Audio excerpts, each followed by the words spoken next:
énarque, diplômé de l'école centrale, diplômé en affaires publiques à Sciences Po Paris, Mohamed Adnan est devenu au fil de sa carrière expert sur la question du numérique. Il a notamment réalisé un travail colossal sur les questions d'open data et de démocratie participative, qui a donné lieu à un rapport qui a été remis au Premier ministre français en 2013 sur l'ouverture des données publiques. Mohamed Adnan est également enseignant à Sciences Po sur les questions internationales et sur l'État et la révolution numérique. Je vous remercie et je laisse la place à Mohamed Adnan.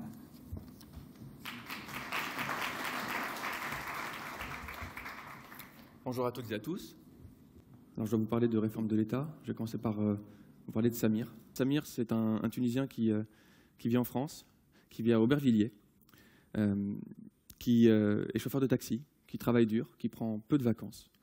Et avec sa femme, Sarah, et ses 3 enfants, ils vivent dans un 3 pièces. Et donc, vous imaginez l'émotion qui est la leur quand arrive l'été et qu'ils se rendent dans leur chère Tunisie sur les ferries de la CTN qui débarquent à la Goulette et qu'ensuite ils se rendent le plus vite possible dans leur maison familiale à Chebba, donc une ville balnéaire entre Mahdé et Sfers.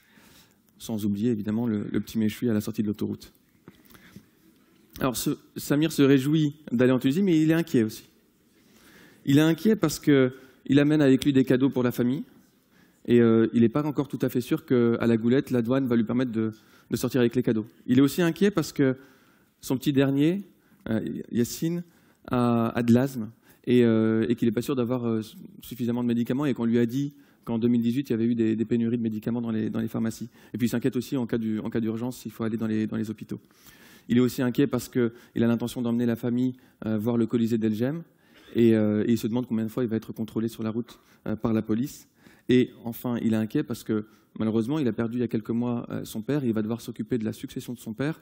Et cela veut dire qu'il va devoir se rendre dans l'administration, aller dans les guichets pendant la période de la séance unique. Donc vous imaginez ce que cela peut donner comme inquiétude à Samir. Et pour ceux qui sont fans de séries ramadanesques, ça va peut-être vous rappeler quelque chose.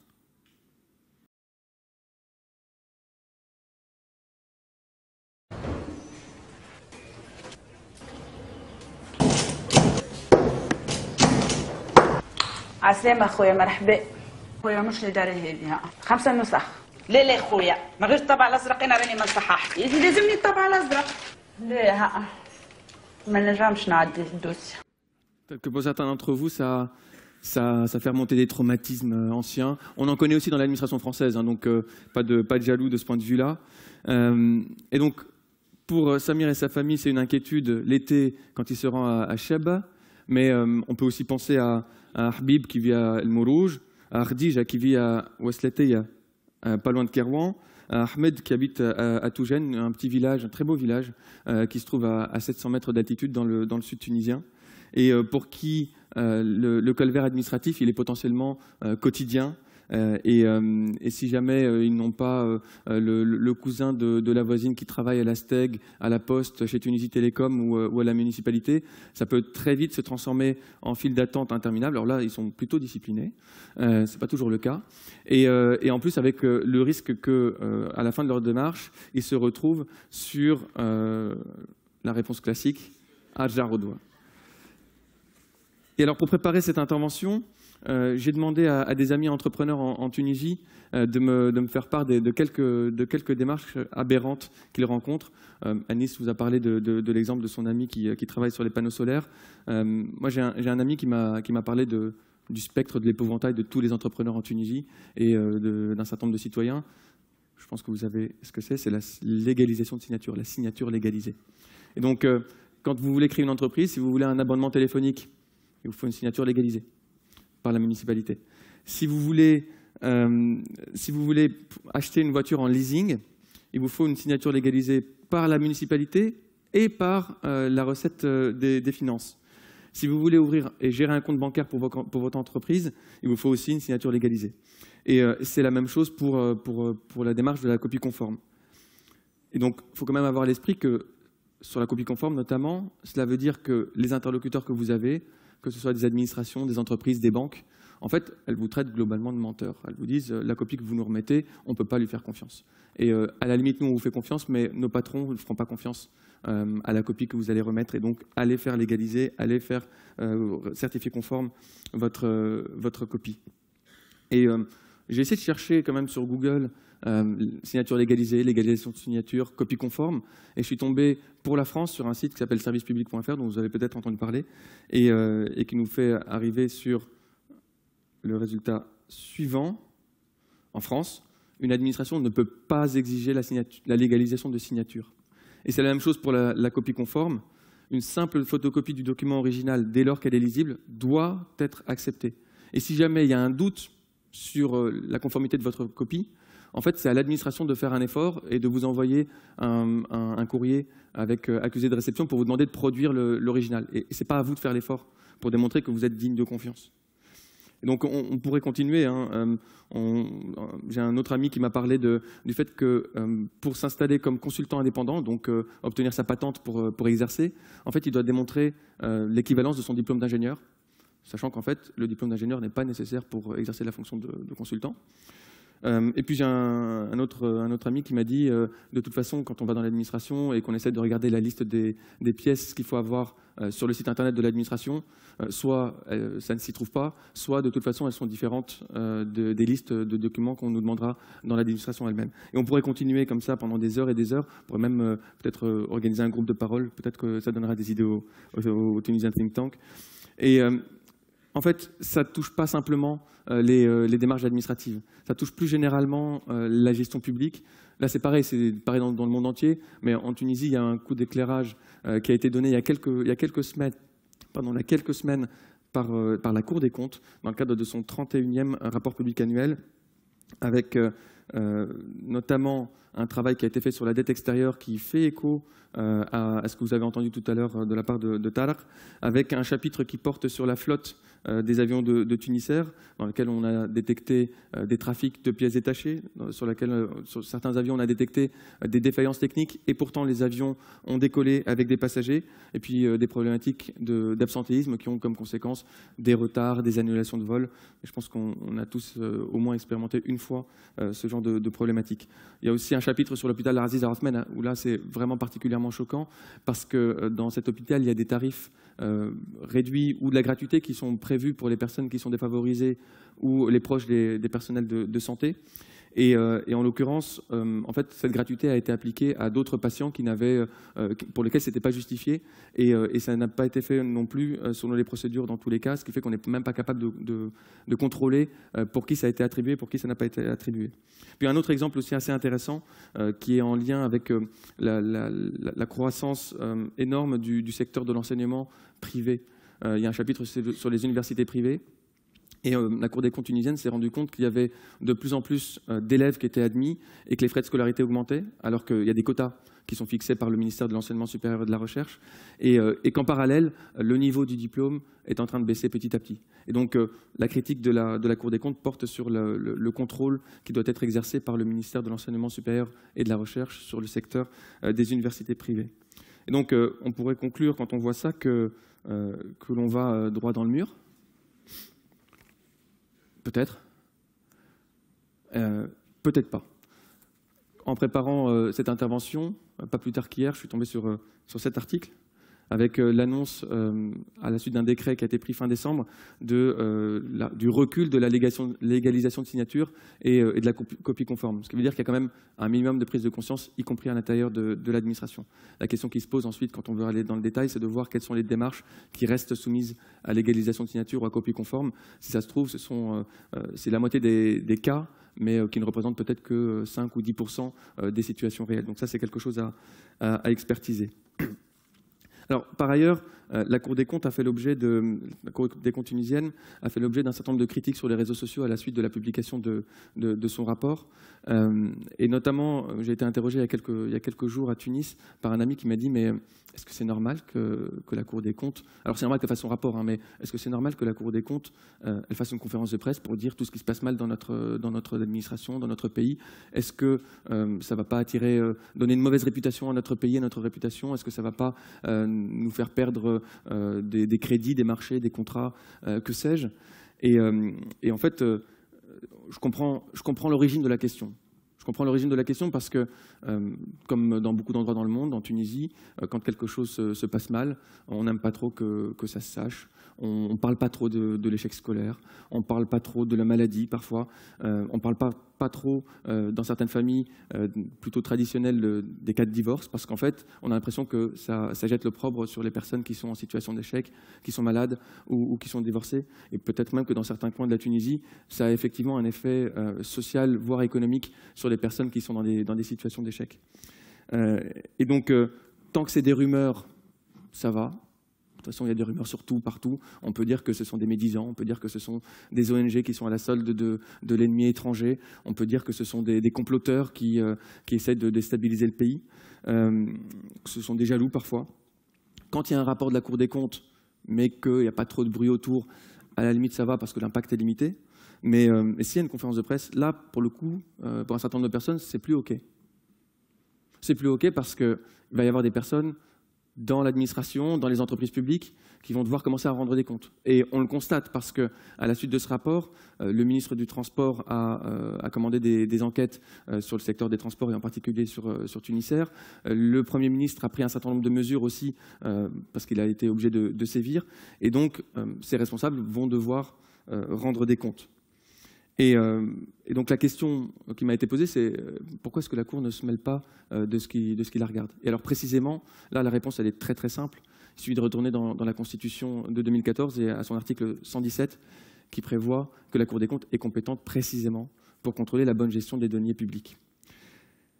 Et donc, en fait, ce qu'on voit avec les questions et les polémiques autour du rapport de la Cour des comptes, et on voit des communiqués de soutien de la société civile pour dire que son travail est indispensable pour la démocratie en Tunisie. Mais en fait, ce que cela dénote, c'est que la Cour des comptes gêne.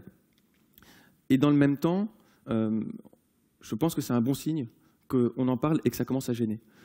Pourquoi je vous dis que c'est un bon signe selon moi? Parce que ça me rappelle un épisode que l'on a vécu tous il y a à peu près 9 ans. C'était en 2010. C'était…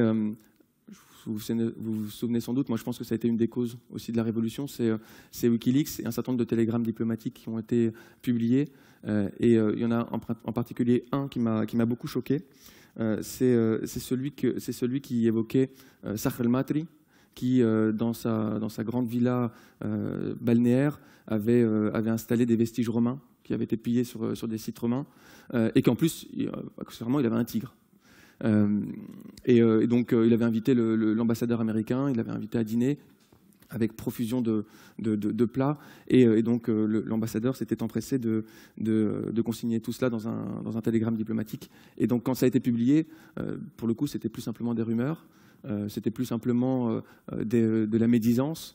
C'était quelque chose qui était censé être secret, donc avec une parole en théorie de vérité. Et donc, ça a choqué beaucoup de Tunisiens. En tout cas, moi, ça m'a profondément choqué. Et je pense qu'aujourd'hui, on est dans un changement d'époque aussi, parce qu'avec le rapport de la Cour des comptes, les choses sont mises sur la table. Vous l'avez peut-être constaté, il y a un groupe Facebook qui a été créé autour du 31e rapport de la Cour des comptes, avec plus de 550 membres, et donc des membres de la société civile, des citoyens, qui échangent sur ces problématiques qui sont évoquées par le rapport de la Cour des comptes. Et puis on le voit aussi, il y a de nombreux scandales qui éclatent et qui ne passent plus inaperçus. Et donc, on peut se dire qu'à partir de ce moment-là, il y a un certain nombre de choses qui peuvent changer. Toujours est-il que quand on veut savoir ce qui peut changer et comment il faut le changer, eh bien, encore faut-il comprendre comment ça fonctionne au départ, même quand ça fonctionne de travers. Et vous l'avez vu avec les interventions de Tarek et Anis, ils sont exactement dans cette démarche. Et donc, dans la deuxième partie de mon intervention, je veux essayer de revenir un petit peu sur l'état de la situation dont nous avons hérité à la sortie de la Révolution et qui explique en grande partie la situation actuelle au niveau de l'État et de l'administration publique. Alors, il faut imaginer, à partir de la fin des années 80, au sommet de la chaîne alimentaire, Zine el-Abidine Ben Ali, qui est autoritaire, qui est omniscient, il sait tout, il a des réseaux de renseignement dans l'ensemble de la société. Il est omnipotent, il peut faire appel à la police, aux impôts, à la justice.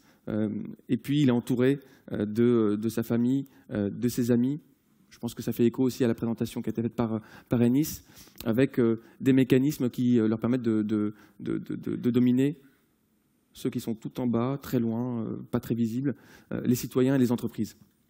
Et on le voit, il y a tout un tas de leviers qui sont utilisés par le régime pour asseoir sa domination sur les citoyens et les entreprises.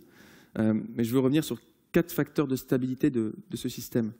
Le premier facteur, c'est l'arbitraire. C'est-à-dire qu'en fait, le président, sa famille, l'appareil d'État, les membres du parti peuvent, de manière totalement arbitraire, décider de la vie ou de la mort quasiment économique ou sociale ou politique de n'importe quel citoyen, de n'importe quelle entreprise. Le deuxième facteur, c'est, en réponse, la peur, l'obéissance, la soumission, voire la servilité de tout un tas d'acteurs dans la société, que ce soit les citoyens, les entreprises, ou au sein de l'appareil d'État, à des personnes qui ne veulent pas se créer de problème. Et c'est là qu'il y a quelque chose d'aussi un petit peu vicieux qui fait que, et on l'a même vu dans une des vidéos qui servait de teasing pour le Tunisian Think Tank, certains pensent que c'était mieux avant. Pourquoi est-ce qu'ils pensent que c'était mieux avant? Parce que l'autorité, l'arbitraire, et en retour, la soumission, la servilité fait qu'il y a un certain nombre d'acteurs qui se tiennent à carreau, dont on peut avoir l'impression qu'en fait, ils ont une conscience professionnelle, ils sont plus efficaces, alors qu'en fait, s'ils ne se tiennent pas à carreau dans l'intérêt du patron et de la famille, en fait, ils seront sanctionnés. Et troisième facteur de stabilité, c'est évidemment les trafics, la corruption, pour s'attirer les faveurs des influents. Et puis, dans certains cas, le culte de la personnalité qui est entretenu. Et tout cela au sein de ce qu'on peut appeler un régime mafieux, avec une mafia d'État qui est créée autour d'une alliance entre la famille dominante, le parti et certains agents publics, et j'y inclus les membres de gouvernement. Alors, il y a 2 stratégies de survie pour les citoyens et les entreprises.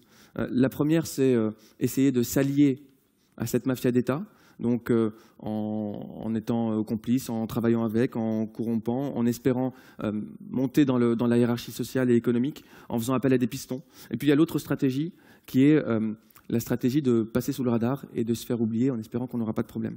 Et puis pour le régime, il y a une stratégie très très simple en 5 points. Premier point, c'est graisser la patte à tous les intermédiaires pour pouvoir quadriller la société. Deuxième point, fermer les yeux sur les trafics lorsqu'ils ne sont pas encore trop gros et qui ne gênent pas trop la famille régnante. Troisième point, étouffer toute forme de contestation. 4e point, de temps en temps, relâcher la pression. Relâcher la pression parce que ça permet de dire que moi, président de la République, je suis au courant qu'il y a des problèmes, je ne suis pas complice de ces problèmes et grâce à moi, votre situation peut s'améliorer. Tout ça pour un 5e point qui est garder la main mise sur l'ensemble de la société. Et donc en fait, on a vécu plusieurs décennies avec ce régime-là et donc nécessairement, ça laisse des séquelles. Et donc j'en viens à un petit paragraphe que j'ai lu dans un ouvrage il y a quelque temps qui évoque l'incapacité de ceux qui règnent à Tunis, qui évoque la corruption, l'improbité des ministres, les vices de l'administration, accessoirement indiquée comme étant la plus inintelligente, la plus oppressive, les dilapidations, et qui se pose la question, la réorganisation de la Tunisie est-elle possible? Alors c'est un constat qui est un diagnostic qui est sévère, qui est extrêmement dur, et pour ma part, je ne peux pas partager tout ce qu'il y a dedans, parce que, en particulier, j'ai beaucoup d'amis dans l'administration tunisienne, dont je sais qu'ils sont brillants, dévoués, qui ne comptent pas leurs heures, et qu'en fait, ils font partie d'un système contre lequel ils ne peuvent pas grand-chose. Et malgré tout, en lisant ce paragraphe, nécessairement, il y a quelque chose qui nous dit « non mais il y a quelque chose de vrai là-dedans ». Et en fait, pourquoi il y a quelque chose de vrai? Et là, je vais faire écho avec l'intervention de Talha, on n'était pas coordonnés, mais parce qu'en fait, ce paragraphe, c'est tiré d'un ouvrage qui s'appelle « La Tunisie, son passé et son avenir », qui date des années 1880. Et à l'époque, c'était la régence de Tunis, donc le bey, l'incapacité de la dynastie qui règne à Tunis. Et donc, à l'époque, selon cet historien français, l'administration la plus inintelligente et la plus oppressive. On le voit avec la question fiscale notamment. Donc on voit qu'il y a des séquelles, et on voit que malgré tout, même si ça date de 1887, aujourd'hui, il y a un certain nombre de constats qui sont applicables, et le principal de ces constats, c'est que quand les dirigeants font défaut à la société, font défaut aux citoyens, et qui se servent au lieu de servir les autres, en Tunisie comme dans tous les pays du monde, eh bien, tout tombe à l'eau, tout peut se casser la figure, sauf si les citoyens s'en mêlent. Et donc, en fait, aujourd'hui, on hérite d'un régime ou d'un système où la tête a disparu, où les familles et les amis les plus proches ont disparu, mais un certain nombre existent encore. Le propos d'Anis tout à l'heure nous l'a confirmé. Le parti a disparu, mais on a toute une ribambelle de partis qui recréent des clientélismes avec des citoyens, avec des entreprises, avec certains fonctionnaires. Et donc, même si on a moins peur de l'autorité, dans le même temps, on est un peu moins, pas forcément aussi professionnel qu'on le voudrait. On est toujours en dépendance absolue vis-à-vis de l'appareil d'État, et il y a toujours des petits trafics qui existent et qui minent le fonctionnement de la société. Et le drame, c'est qu'effectivement, à la place de Zine al-Abidine Ben Ali, il n'y a rien qui est venu reconstituer un modèle de société qui allierait les uns avec les autres. Et c'est la raison pour laquelle on s'est retrouvé avec une revendication en 2014 qui était pour une restauration de Haybat ad-Dawla, le prestige de l'État. Et ça a été le slogan de celui qui a été élu président de la République et qui est encore actuellement le président de la République. Alors, heureusement, on a une majorité, à mon avis, d'agents publics qui sont honnêtes et qui sont professionnels et qui sont consciencieux. Et si ce n'était pas le cas, on serait dans une situation bien pire que celle dans laquelle on se trouve actuellement en Tunisie. Et comme je vous le disais tout à l'heure, je pense qu'on a des agents publics qui sont, pour beaucoup, intègres, consciencieux, professionnels, mais qui font partie d'un système qu'il est très difficile de renverser. Et en fait, ce système, c'est un peu comme un moteur où il y a beaucoup d'engrenages, et il suffit de ne pas avoir la bonne pièce au bon endroit, il suffit d'avoir un engrenage qui est usagé ou un grain de sable qui vient dans le système pour que tout se mette à tourner à l'envers ou que tout cale. Et en fait, ce genre de problématique, on a pu le rencontrer à des échelles encore plus graves dans d'autres circonstances. Par exemple, si on prend la mafia à Chicago à l'époque de la prohibition, avec donc interdiction des débits de boissons alcoolisées. Et en fait, l'alcool s'est retrouvé introduit aux États-Unis par la contrebande, s'est retrouvé vendu dans des lieux de débauche, jeux d'argent, prostitution. Donc on a mélangé les consommateurs d'alcool, sur lesquels on peut avoir un jugement moral, religieux, etc., mais qui à mon avis font des actes qui sont moins graves que de participer à des réseaux de proxénétisme ou d'en être client ou de participer à des jeux d'argent.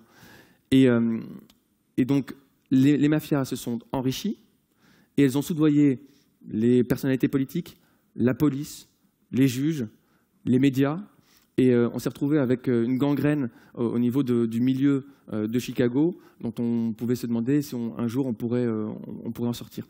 Et en fait, dans une situation qui est comme celle-là, qui est bien pire que ce que l'on connaît en Tunisie, avec des morts tous les jours, morts violentes, eh bien, on s'est retrouvé avec des solutions qui ont été imaginées. On a eu le même type de difficultés en Italie avec la mafia, on en a encore aujourd'hui, mais dans les années 70 et 80, c'était bien pire que ce que l'on a aujourd'hui. Et dans les deux cas, on a trouvé des solutions. L'une des solutions à Chicago, ça a été de mettre en place les incorruptibles. Et donc, une équipe de policiers intègres avec l'alliance de procureurs et de médias et le soutien de l'opinion publique, eh bien, ils ont réussi à démanteler un certain nombre de distilleries, de réseaux de contrebande. Et puis finalement, l'administration fiscale a arrêté Al Capone. En Italie, ça a été les juges anti-mafia qui ont mené des maxi-procès avec le soutien aussi des médias et de certains membres de la mafia repentis, donc des membres du système qui ont accepté d'aider à démanteler le système. Et là, je vois un écho avec le rapport de la Cour des comptes quand on évoque la mafia et les juges anti-mafia. C'est que, en fait, il est possible, en construisant les bonnes alliances, de passer de cercles vicieux à des cercles vertueux. Mais dans ce cas-là, il faut faire le choix de changer un certain nombre de choses. Et alors, vous allez me demander... alors oui, je reviens sur Tunisair, mais avant, vous allez me demander pourquoi, qu'est-ce qu'il faut faire pour inverser la mécanique et revenir dans des cercles vertueux. Et en fait, si on revient sur l'exemple de Tunisair, on voit que Tunisair est qualifié de compagnie à bout de souffle. Il y a un article encore paru aujourd'hui où, à la suite de la grève de l'UGTT, enfin la grève du secteur public menée par l'UGTT, le patron de Tunisair a expliqué qu'il avait perdu le contrôle de la compagnie le jour de la grève. Eh bien, on a un certain nombre de réponses, malgré tout, qui sont apportées par le rapport de la Cour des comptes et qui s'articulent sur un certain nombre de principes qui sont à la fois qui sont assez proches de ce qui a été évoqué par Tarek sur Khaireddine Becha, avec l'idée d'avoir une vision stratégique partagée, l'idée d'expliquer ce que l'on fait, mais aussi d'écouter ce que disent les citoyens, la collégialité, l'idée d'avoir confiance dans les gens, dans les agents publics, mais aussi de contrôler. La confiance n'exclut pas le contrôle. Responsabiliser et donc sanctionner les agents publics, et puis s'assurer de la qualité et de l'efficacité de l'action publique. Et alors pour tout cela, en fait, on a besoin de faits, on a besoin d'analyses, on a besoin de propositions qui sont analysées par des experts. Et je vais avancer un peu plus rapidement. Par où commencer? En fait, il y a une grande partie des solutions qui existent parmi nous. Vous avez sans doute entendu parler de l'Baousla, peut-être de Cahiers de la Liberté, peut-être de l'Observatoire tunisien de l'économie. Vous avez entendu parler de l'Association tunisienne des contrôleurs publics. Il y a un certain nombre d'acteurs que vous avez entendu aussi cet après-midi qui analysent et qui proposent des solutions et qui méritent d'être débattus. C'est le grand problème qu'on a en Tunisie, c'est que le débat public, soit il est confisqué au sein de petites structures ou dans des salons, soit il n'existe pas. Et donc, moi, je pense qu'il y a un enjeu à essayer de recréer du débat et du débat citoyen. Et je pense qu'il faut qu'on arrive à mettre en place des idées pour la Tunisie. Et ma proposition pour aujourd'hui et la brique que je veux poser, c'est de commencer à essayer de fédérer les actions de tous ceux qui portent des idées. J'ai parlé de l'Baous, là, de Cahiers de la Liberté, de l'Institut Afkar. Souvent, ces démarches qui sont tout à fait louables sont isolées. Et donc, il y a un manque d'élan collectif. Et donc, ce que je veux vous proposer, c'est de vous rendre sur le site, de vous inscrire, et que l'on commence à réfléchir ensemble à la manière de fédérer l'ensemble de ces propositions. Donc, site intitulé Ideas for Tunisia. Donc, si vous voulez en savoir plus, inscrivez-vous sur ce site. Et l'objectif, c'est que le service public en Tunisie pour Samir, Habib, Khadij, Ahmed, dont je parlais au début de mon intervention, ça ressemble plutôt à ceci.